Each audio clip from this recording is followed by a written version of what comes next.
Ah, les vertébrés. Ce groupe existe depuis près de 500 millions d'années. Au tout début de leur histoire, ce n'étaient que de petits animaux à peine plus grands que l'ongle du pouce. Mais ensuite, ils se sont développés et ont colonisé les océans. Après, ils ont pu s'aventurer sur la terre ferme, puis ils se sont affranchis du milieu aquatique et ont conquis le milieu terrestre. Ils ont donné de nombreuses formes qui ont régné sur la planète.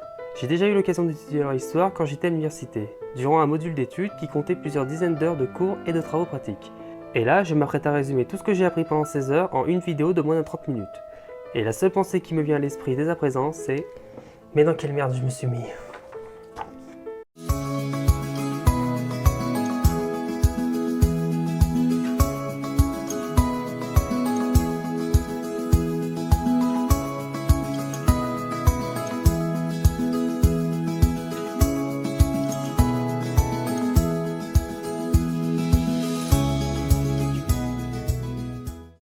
Bonjour à tous, on se retrouve aujourd'hui pour parler d'un groupe très étudié en paléontologie, je veux bien sûr parler des vertébrés. Actuellement, ces derniers représentent un groupe très diversifié. On compte environ 50 000 espèces décrites de taille et de poids très variables.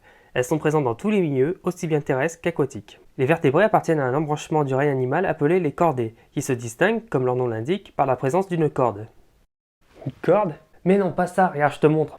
Là, tu as un schéma simplifié d'un chordé, avec en noir son enveloppe, en bleu son tube digestif, et en vert son tube neural. Ce qu'on appelle une corde, c'est une structure rigide en position dorsale située entre le tube digestif et le tube neural. Elle constitue un axe de soutien du corps où viennent s'insérer les muscles. On peut aussi parler d'endosquelette. Les autres caractéristiques des chordés sont la présence de fentes brachiales ou d'arcs branchiaux au niveau de la partie antérieure du tube digestif que l'on appelle le pharynx. Ces arcs soutiennent des branchies servant à la nutrition chez les chordés les plus primitifs. Par contre, chez les vertébrés, les branchies ont un rôle plus important dans la respiration. On note aussi la présence de myomères qui correspondent à des segments musculaires séparés les uns des autres par une cloison. Vous pouvez très bien les voir ici sur ces filets de poisson. Et enfin une queue se prolongeant au-delà de l'anus, très utile pour la locomotion. Outre les vertébrés, il existe d'autres groupes de chordés. Tout d'abord les urochordés comme les ascidies, qui sont des organismes fixes et filtreurs, mais leurs larves sont mobiles et présentent une corde qu'ils vont perdre au cours de leur développement. Ils sont considérés comme les chordés les plus primitifs. Ensuite, les céphalochordés comme un phoxus, qui sont des animaux marins mobiles, présentant à l'âge adulte une corde. Ils se déplacent un peu à la manière des poissons. Maintenant, nous allons voir quelles sont les caractéristiques propres aux vertébrés qui les distinguent des deux autres groupes de chordés. Tout d'abord, bien que la corde se présente au premier stade de développement, elle est remplacée par une structure rigide et articulée formée d'une succession d'éléments osseux ou cartilagineux, la colonne vertébrale. Dans la partie antérieure du système nerveux, le cerveau est protégé par une boîte rigide formée d'os ou de cartilage, que l'on appelle le crâne. Les organes sensoriels sont aussi plus développés que chez les autres chordés. Au niveau du pharynx, le nombre d'arcs branchiaux est plus limité, ne dépassant jamais 10. Et ils sont rigidifiés par du cartilage. Comme je l'ai dit, chez les vertébrés, les branchies jouent un rôle plus important dans la respiration. À ce titre d'ailleurs, chez ces derniers, le pharynx possède des muscles permettant à l'animal de pomper l'eau, alors que chez les autres chordés, l'eau passe passivement dans le pharynx. Il existe d'autres caractéristiques distinguant les vertébrés, mais je ne vais pas pouvoir tout vous développer ici, sinon la vidéo va faire plus d'une heure. Quoi qu'il en soit, vous connaissez maintenant les principales caractéristiques des vertébrés. Maintenant, je vais faire un résumé de leur évolution en remontant leur phylogénie depuis leur origine jusqu'aux descendants les plus récents.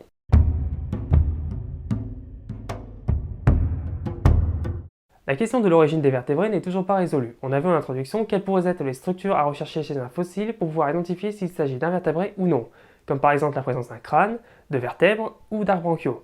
Après, dans la pratique, ce n'est pas si simple car les structures ne sont pas toujours conservées, et là on parle de fossiles datant de 500 millions d'années, pratiquement au début du Phanérozoïque. De quoi? Le Phanérozoïque, c'est l'intervalle de temps qui couvre ces 540 derniers millions d'années, depuis le début du Cambrien jusqu'à nos jours. Ah, voilà, donc vous imaginez bien qu'il existe très peu de fossiles ayant pu être conservés depuis cette époque. Il existe des études basées sur les espèces actuelles de vertébrés qui ont élaboré de grandes théories sur leur origine. Selon leur estimation, les plus anciens vertébrés hypothétiques pourraient être inclus dans la faune de Burgess, mais on ne sait pas vraiment à quoi ils ressemblaient. Quoi? C'est quoi la faune de Burgess? J'allais y venir. La faune de Burgess est le nom donné à des restes fossilisés d'une faune marine retrouvée dans un site situé au Canada. Elle est datée d'environ 505 millions d'années au Cambrien. Elle présente une grande diversité de formes et de tailles, on y trouve des arthropodes, des éponges, des échinodermes, des brachiopodes et d'autres mollusques. J'aurai l'occasion d'en reparler dans d'autres vidéos. Ok, j'y ajoute à la liste. Tiens, merci. Mais parmi ces divers fossiles, il y en a un qui présentait des caractéristiques intéressantes. Son nom est Pikaia, c'est un petit animal aquatique effilé d'à peine 5 cm de long. Son étude a révélé qu'il possédait une corde, une queue et des myomères, ce qui en fait un représentant des chordés. Mais est-ce pour autant un des premiers vertébrés? C'est pas sûr, car son étude a aussi révélé la présence de tentacules près de la tête, ce qui est très inhabituel pour un vertébré. On pense donc que Pikaia serait plutôt un représentant fossile des céphalochordés. D'ailleurs, il ressemble beaucoup à l'Amphoxus dont je vous ai parlé précédemment. Parallèlement à la découverte de Pikaia au Canada, d'autres fossiles des premiers représentants potentiels des vertébrés ont été découverts en Chine. Tout d'abord, Milo Kunji. Bon, Google Translate. Milo Kunmingya. Même Google Translate, il galère à le dire. Il a été découvert dans des gisements datés de 524 millions d'années au Cambrien inférieur. C'est un petit animal d'environ 25 mm. Il possède un crâne et une structure squelettique qui semble avoir été faite de cartilage. Ces caractéristiques font que pour le moment, il est considéré comme l'un des premiers représentants des vertébrés. On a aussi Aikachi. Bon, ok, d'accord. Aikuirtis. Oh, c'est encore pire que celui d'avant. Il est présent dans le documentaire Sur la Terre des Géants. Il a été découvert dans des sédiments datés de 535 millions d'années au début du Cambrien. Il ressemble beaucoup aux fossiles précédents et est aussi considéré comme un vertébré primitif. Malgré ces découvertes, on est encore loin de tout savoir sur l'origine des vertébrés. Il y a encore de grands débats entre les paléontologues, notamment la question des conodontes. Les quoi? Les conodontes, ce sont de petits objets denticulés fossiles connus du Précambrien jusqu'au Trias. Certains paléontologues pensent qu'ils auraient pu appartenir à des vertébrés, et vu que les conodontes sont connus avant le début du Cambrien, cela voudrait dire que les vertébrés sont apparus bien plus tôt que ce que l'on pensait. Mais je vais pas m'attarder sur le sujet ici, j'aurai l'occasion d'en parler dans d'autres vidéos. Encore un. Si toutefois vous voulez en savoir plus, je vous ai mis des liens dans la description. Ceci étant dit, nous allons voir maintenant comment les vertébrés ont conquis les océans.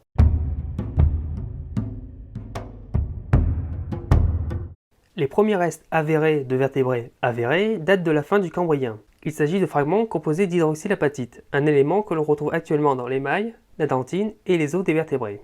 Ces restes sont en fait des fragments de boucliers ou de plaques de différentes formes de poissons primitifs. Toutes ces formes sont rangées dans un groupe appelé les ostracodermes. Bien qu'il se soit avéré par la suite qu'en fait toutes ces formes appartiennent à des groupes différents, le terme ostracoderme est toujours utilisé pour désigner, de façon informelle, ces poissons primitifs cuirassés du Paléozoïque. Quoi qu'il en soit, ce sont bien des vertébrés placés dans la superclasse des agnacs, c'est-à-dire des vertébrés sans mâchoire. Les agnacs sont actuellement représentés par deux groupes. Tout d'abord, les myxines, qui sont les plus primitives. Elles n'ont pas de vraie colonne vertébrale, mais une corde élastique. Elles n'ont pas non plus d'œil fonctionnel.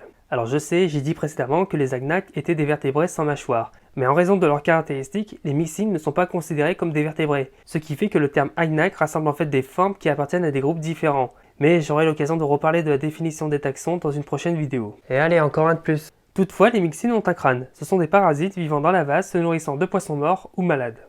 Le second groupe d'agnacs actuels sont les lamproies, qui contrairement aux myxines possèdent une colonne vertébrale et des yeux fonctionnels. Ce sont des ectoparasites qui, à l'aide de leur bouche munie de ventouses et de râpes, vont racler la peau de leurs hôtes et vont aspirer leur sang. J'espère que personne ne regarde la vidéo en train de manger. Et donc parmi les agnacs, on trouve aussi un groupe fossile, les ostracodermes, divisés en plusieurs sous-groupes. Chez l'un d'entre eux, l'évolution va prendre une autre direction. Au fil du temps, la sélection naturelle va favoriser les poissons dont les arcs branchiaux sont situés vers l'avant, jusqu'à ce qu'ils soient capables de retenir les organismes tentant de s'échapper. Un nouveau groupe de vertébrés apparaît, les gladnostomes, autrement dit les vertébrés ayant une bouche munie de mâchoires. Cette transformation s'accompagne aussi de l'apparition des dents, ainsi que d'autres changements, comme par exemple l'apparition des nageoires paires, c'est-à-dire des nageoires pectorales et pelviennes, ainsi que le développement plus poussé des nageoires impaires, correspondant aux nageoires dorsales, anales et caudales. Bien sûr, ce ne sont pas les seules innovations apparaissant chez les gladnostomes, mais comme d'habitude, je ne vais pas pouvoir tout vous dire dans cette vidéo. A l'inverse des agnacs, les gladnostomes sont un groupe bien défini dont tous les membres partagent le même ancêtre commun. Cet embranchement est très diversifié et comprend différents sous-groupes. Le groupe le plus ancien est celui des placodermes. Ces poissons sont connus à partir du Silurien. Ils sont caractérisés par la partie antérieure de leur corps qui était recouverte d'une cuirasse articulée composée d'un bouclier céphalique et d'un bouclier thoracique. Ils possédaient de puissantes mâchoires leur permettant de broyer d'autres poissons coriaces. Ils n'avaient pas à proprement parler de véritables dents, en fait il s'agissait d'excroissance osseuse. L'un des plus célèbres placodermes est sans doute le Dynchleostellus, une forme prédatrice pouvant faire jusqu'à 10 mètres de long. Les placodermes font partie des groupes qui se sont éteints pendant l'extinction de masse de la fin du Dévonien.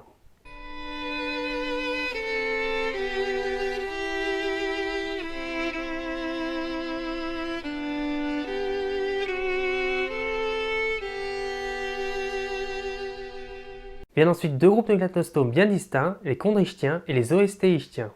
Commençons d'abord par les chondrichtiens, vous les connaissez très bien puisqu'on y trouve les requins et les raies, mais pas que. Ces poissons sont apparus au Silurien, ils possèdent un squelette cartilagineux. Ils présentent également les premières véritables dents, avec un remplacement dentaire en tapis roulant de l'intérieur vers l'extérieur. Par contre, ces dents n'ont pas de racines, elles sont reliées à l'os des mâchoires par des ligaments. On distingue deux sous-classes de chondrichtiens. Les holocéphales, dont le représentant actuel le plus connu est la chimère, qui vit dans les profondeurs des océans. Leurs arcs branchiaux sont recouverts d'un opercule. La seconde classe correspond aux élasmobranches, c'est-à-dire à la classe des raies et des requins. Contrairement aux holocéphales, ces derniers ont des arcs branchiaux s'ouvrant directement vers l'extérieur. Ils n'ont pas d'opercule. Les requins sont connus depuis le Dévonien, il y a environ 420 millions d'années.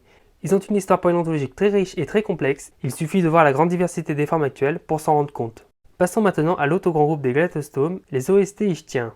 On peut les distinguer des chondrichtiens par l'aspect de leur peau. Car oui, je ne sais pas si vous avez déjà eu l'occasion de toucher la peau d'un requin. Je suis pas sûr que ça soit très conseillé.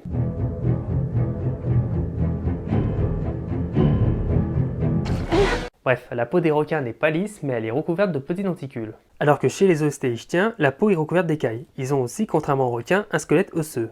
Mais ils se distinguent aussi par la présence d'autres caractères, comme la présence d'un opercule au niveau de la région brachiale, des dents incluses dans l'os par des racines, et des nageoires avec des rayons dermiques appelés l'épidautriche. C'est au sein des OST-ichtiens que va avoir lieu l'une des plus grandes dichotomies du monde animal, avec d'un côté les actinoptérygiens et de l'autre les sarcoptérygiens. Leur séparation implique un grand nombre de changements, mais ici nous allons principalement nous préoccuper de la structure de leurs nageoires. Commençons d'abord par les actinoptérygiens. Ils comprennent plus de 25 000 espèces occupant tous les milieux aquatiques.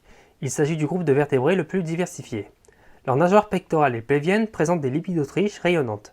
On parle alors de nageoires rayonnées. Entre chaque rayon, on trouve une membrane les reliant les uns aux autres. Les nageoires pectorales sont directement reliées au crâne par plusieurs éléments osseux. On parle d'articulation polybasale. A l'inverse, chez les sarcoptérygiens, les éléments basaux vont fusionner pour en donner qu'un seul. On parle alors d'articulation monobasale. Cet élément constitue l'ébauche de ce qu'on appellera plus tard l'humérus.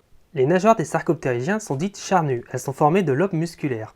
L'organisation du squelette interne des nageoires est très différente des actinoptérygiens. Ils présentent une organisation dite dichotomique que l'on retrouve chez les vertébrés terrestres. Actuellement, il existe encore des représentants des premiers sarcoptérygiens apparus au Dévonien. Vous en avez sans doute entendu parler, il s'agit des sélacantes et des dipneustes. Ah oui, les sélacantes, c'est des fossiles vivants. Qu'est-ce qui te prend? Ne redis jamais ce terme. Et on peut savoir pourquoi? En fait, il implique qu'entre ce spécimen actuel et ce spécimen fossile, il n'y a pas eu d'évolution. Or, bien que le sélacanthe actuel ait gardé des structures de son cousin préhistorique, il existe de nombreuses différences entre les deux, montrant que ces animaux ont continué à évoluer jusqu'à nos jours. Et si je tiens à préciser cela, c'est que cet exemple est souvent repris par certaines personnes comme une preuve de l'inexistence de la théorie de l'évolution. Donc voilà, les fossiles vivants, ça n'existe pas, ce sont juste des animaux que l'on pensait disparus, qu'on a redécouverts à notre époque. Ok, d'accord. Cette parenthèse étant refermée, nous allons pouvoir revenir à notre sujet. Chez les sélacantes, les nageoires pectorales et pelviennes présentent l'organisation dichotomique que j'ai évoquée précédemment. À partir de l'élément basal, on a deux éléments, et ainsi de suite. Quant aux dipneustes, bien que leur nageoire présente une articulation monobasale, il n'y a pas la même organisation que chez les sélacantes. Toutefois, ils présentent une particularité intéressante, ils sont munis d'un poumon rudimentaire en plus de leur branchie. Mais attention, ce poumon n'a pas la même origine que chez les vertébrés terrestres. C'est ce qu'on appelle une convergence évolutive, c'est-à-dire une réponse quasi identique chez deux groupes très éloignés à un même stress environnemental. En ce qui concerne les dipneustes, ce système est un avantage sélectif pour certaines formes vivantes dans les continents. En effet, en été, lorsque les points d'eau s'assèchent, ces animaux vont creuser un terrier dans la vase, sécréter un cocon de mucus pour les protéger et pouvoir respirer à l'aide de leurs poumons. Mais d'autres sarcoptérygiens vont aller beaucoup plus loin que les dipneustes et vont réussir à s'aventurer sur la terre ferme. Et ça, on va en parler dans la prochaine étape de l'évolution des vertébrés.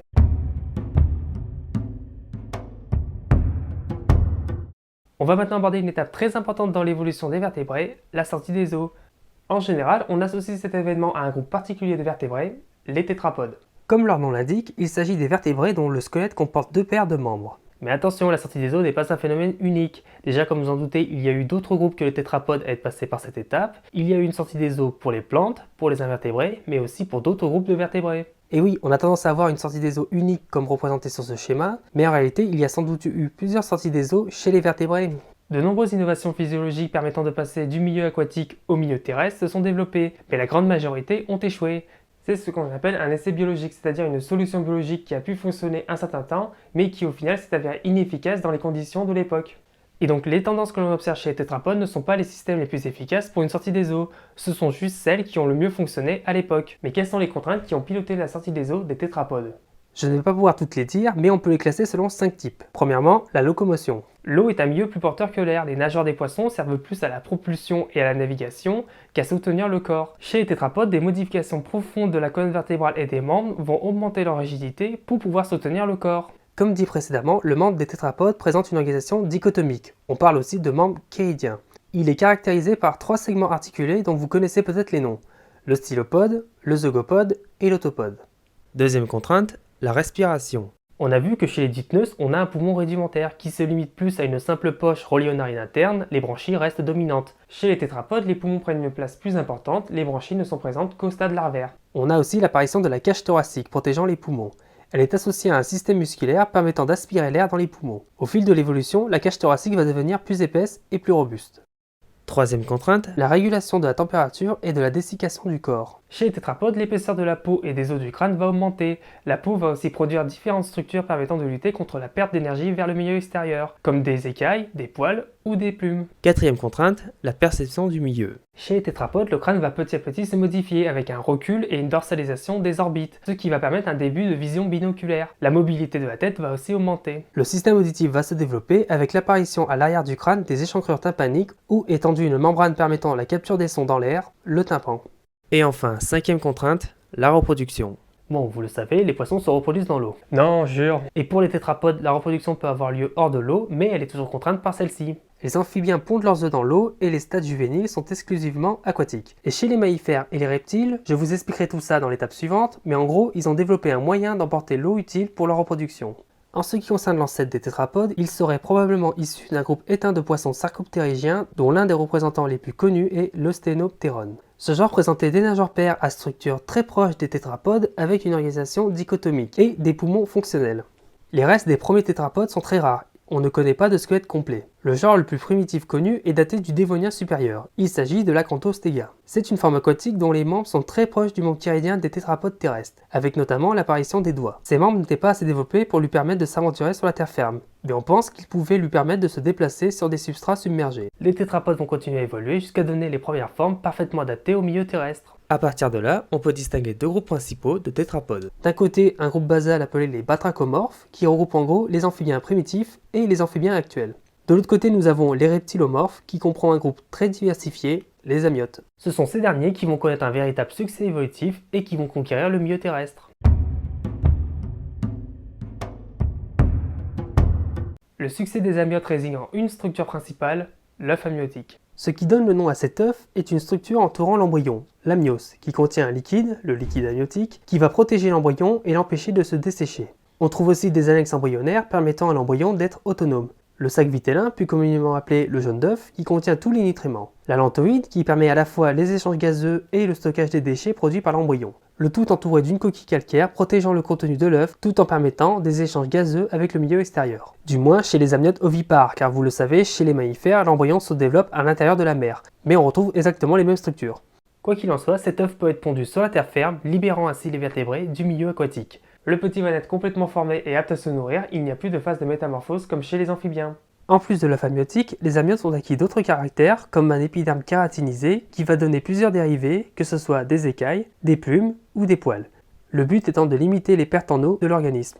Mais cet épiderme est plus épais, c'est qu'il limite la respiration par la peau, ou respiration cutanée, que l'on trouve chez les amphibiens. Les amniotes vont donc développer la respiration pulmonaire, qui certes existe déjà chez les amphibiens, mais la ventilation se fait par la bouche, alors que chez les amniotes, la ventilation se fait à l'aide des côtes de la cage thoracique. Elles sont articulées entre elles, ce qui fait que la cage peut augmenter de volume pour créer un appel d'air vers les poumons. En plus de tout cela, il existe aussi d'autres tendances évolutives chez les amniotes que, comme d'habitude, je ne vais pas pouvoir développer ici. Les amniotes sont connus depuis le Permien. Traditionnellement, ils sont classés selon la disposition des fenêtres temporales du crâne. Ces fenêtres sont situées derrière les orbites, elles permettent un allègement du crâne et le passage des muscles de la mâchoire.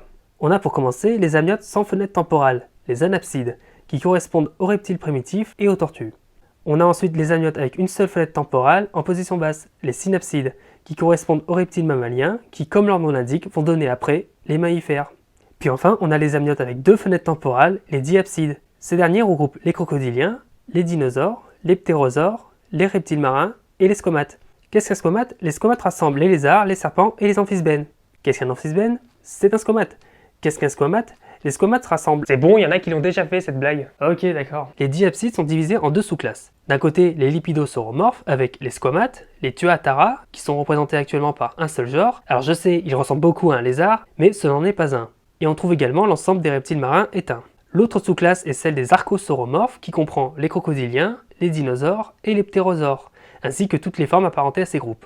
Voilà, avec l'apparition et le développement des amniotes, on est arrivé à la dernière grande étape de l'évolution des vertébrés. Et malheureusement, c'est à ce moment-là de l'écriture de l'épisode que j'ai dû me résoudre à ne pas développer davantage. De toute façon, je crois que j'aurais pas tenu plus longtemps. Et oui, on a parcouru un sacré chemin depuis l'origine des vertébrés jusqu'à l'apparition des amniotes, mais c'est loin d'être fini. Il nous reste beaucoup de choses à dire sur l'évolution des différentes familles de vertébrés. Mais ça, j'en parlerai en temps voulu dans d'autres vidéos. Et il risque d'y en avoir beaucoup. C'est donc ainsi que se termine cet épisode, j'espère qu'il vous a plu. Si c'est le cas, n'hésitez pas à laisser un pouce bleu et à le partager, c'est encore le meilleur moyen de promouvoir le contenu de la chaîne. Je tiens à préciser que tout ce que j'ai dit dans cet épisode est loin d'être exhaustif, j'ai volontairement laissé de côté quelques détails et des groupes afin de garder un fil directeur tout au long de l'épisode, car je le rappelle, sur cette chaîne, j'essaye de faire de la vulgarisation scientifique. Je ne prétends pas pouvoir résumer l'ensemble de l'histoire d'un groupe si diversifié comme les vertébrés en une vidéo. Mais surtout, n'hésitez pas à échanger dans les commentaires ou sur les réseaux sociaux s'il y a des faits que je n'ai pas mentionnés qui vous semblent importants. J'en serai le premier avis. Sur ce, cette conclusion a déjà trop duré. On se retrouve le mois prochain pour une nouvelle vidéo. Moi, je vous laisse. J'ai un rendez-vous important.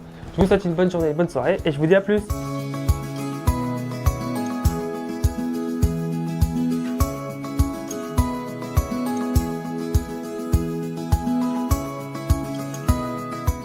Mine-toi, on est en retard.